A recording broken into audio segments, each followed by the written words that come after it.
আমরা এখন চলে এসেছি মির্জাফরের কবরের দিকে। চলো তোমাদেরকে দেখাই মির্জাফরের কবর। অলরেডি আমি এখন চলে এসেছি মির্জাফরের কবরের দেখতে এবং এখানে টিকিট নেব। কাকু একটা দেবেন? হ্যাঁ। So hello everyone, welcome to my YouTube channel সাইল অফিসিয়াল। আজকে চলে এলাম আর একটা নতুন ব্লগ ভিডিও নিয়ে। আজকে আমি দেখাবো মুর্শিদাবাদের মির্জাফরের 1100 কবর এবং এই কবরে মির্জাফরের বংশধরের কবর রয়েছে। তো ভিডিওটা স্কিপ না করে পুরো ভিডিওটা দেখতে থাকো। আজকের ভিডিওটা অনেক ইন্টারেস্ট হতে চলেছে। তো ফাইনালি গাইস 10 টাকার একটা টিকিট কেটে আমি ঢুকে গেলাম মির্জাফরের কবরের ভিতরে এবং তোমাদেরকে দেখাবো কবরে ঠিক কী আছে এবং কোন টাকার কবর রয়েছে। তো ফাইনালি গাইস বাইরেকার কোনো লোকের কবর এখানে আজ অবধি দেওয়া হয়নি। জায়গাটার নাম জাফরগঞ্জ। নামটা তখনকার দিনে মির্জাফর দিয়েছিলেন। ওনার নাম ছিল মীর মোহাম্মদ জাফর খান।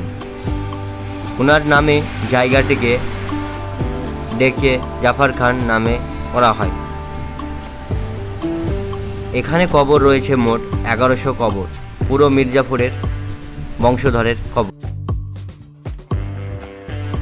এখন যে কবরটা দেখাবো এটা হচ্ছে মির্জাফরের বইয়ের সাহা খানের কবর। মির্জাফর 3টি বিয়ে করেছিল। প্রথম নারীটির কবর এটাই সাহা খানের কবর। 1100 নবাব বাংলা বিহার উড়িষ্যা ছিলেন না। বাংলা বিহার উড়িষ্যার নবাব ছিলেন টোটাল 18টা। কিছু নবাবের কবর বাইরে আছে এখান থেকে। কিছু নবাব বলতে মুর্শিদ কুলি খান, শাহাবুদ্দিন খান এবং আলিবউদ্দিন এবং সিরাজউদ্দৌলা এবং মীর কাশিস, এদের কবর বাইরে আছে। হাজারদুয়ারি প্যালেসের মালিকের কবর এখানে আছে। গোপন সূত্রে জানা যায় নবাব নাজিম ওয়াজম উনি 1837 সালে 16 লক্ষ সোনা ও টাকা উনি খরচ করে হাজারদুয়ারি তৈরি করেছিলেন। নবাবি করেছিলেন 18 বছর। 1824 থেকে 1838 উনি ছিলেন মির্জাফর। মির্জাফরের 5ম বংশধর। সিরাজের প্যালেস তৈরি করেছিল সিরাজউদ্দৌলা। সেই প্যালেসটির নাম ছিল মনসুরগঞ্জ।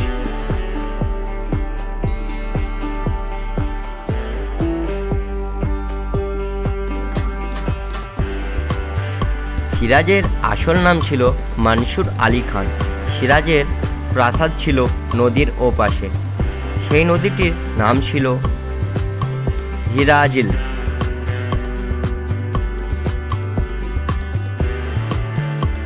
নবাব মির্জাফরের 5টি ছেলে ছিল। 1765 সালে নবাব মির্জাফর নবাবি করেছিলেন টোটাল 8 বছর। আগেকার দিনে কোনো পোস্টম্যান ছিল না। নবাব মির্জাফরের বড় ছেলে একটি বাজ পাখি আর একটি পায়রা পুষেছিলেন চিঠি আদান প্রদান করার জন্য।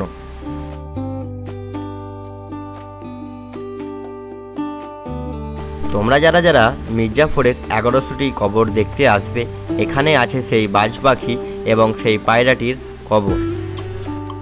এখানে আমি যেই পাখি দুটির নাম বললাম বাজ পাখি এবং পায়রা, এই বাজ পাখি এবং পায়রাটার নাম ছিল হীরালাল এবং পান্নালাল।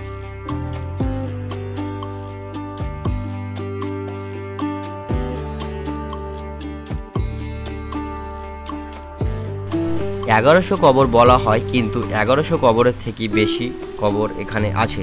মির্জাফরের কোনো বংশধর মারা গেলে এখানেই মাটি দেওয়া হয়।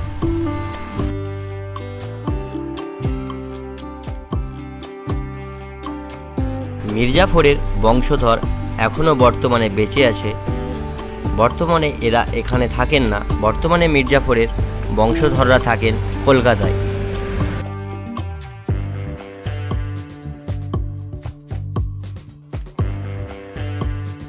এখানে যে কবরগুলি ঘেরানো আছে এগুলি হচ্ছে মহিলাদের কবর।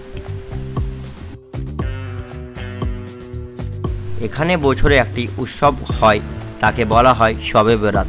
মির্জাফরের বংশধররা ওই শবে বরাতের রাতে আসে এবং মির্জাফরের বংশধারের যে এখানে স্থাপিত আছে তাদের কবরের উপরে ধূপকাঠি এবং মালা প্রদান করেন এবং সেই দিনই বছরে একটা রাত ওরা এখানে আসেন। সো গাইস, তোমরা যারা মুর্শিদাবাদ ঘুরতে আসবে তোমরা মির্জাফরের 1100 কবর আসতে ভুলো না। এবং তোমরা যারা আমার এখনও পার্ট 1, 2 ভিডিও দেখোনি ফটাফট যাও এবং এই ভিডিওর ডিসক্রিপশানে লিঙ্কটা দিয়ে দেবো। গাইস, পার্ট 1-এ আমি দেখিয়েছি জগৎ শেঠের বাড়ি এবং পার্ট 2-এ আমি দেখিয়েছি কাঠগোল্লা বাগান এবং মির্জাফরের বাড়ি এবং জগৎ শেঠের বাড়ি, সবই এই ভিডিও ডিসক্রিপশানে লিঙ্কটা দিয়ে দেবো।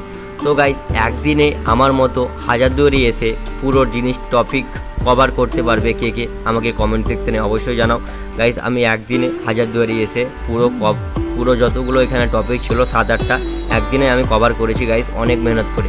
তো দেখতেই পাচ্ছ নবাবের 1100টি কবরের সামনে একটা দারুণ সাদা মসজিদ আছে, মসজিদটা এখন বন্ধ। তো গাইস, দেখা হচ্ছে আর